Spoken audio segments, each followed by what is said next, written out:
Rest in peace, Dad. Today, as we celebrate his life, I choose to remember not only the leader the world knew, but the father I loved with every fiber of my being.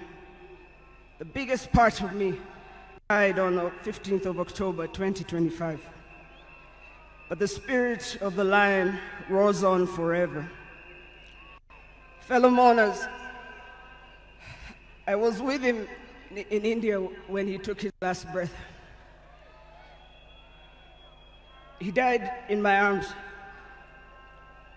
But he did not die like people have been saying on social media. Every day he was waking up and walking. And every day he would do 1 round. The next day he would push 2 rounds. That morning he pushed to 5 rounds. He died strong, when with dignity and with pride. And you must be proud of that.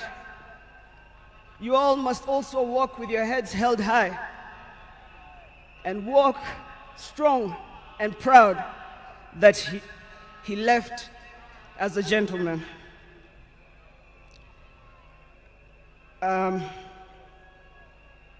As a family, we want to thank all of you, from Turkana to Lamu,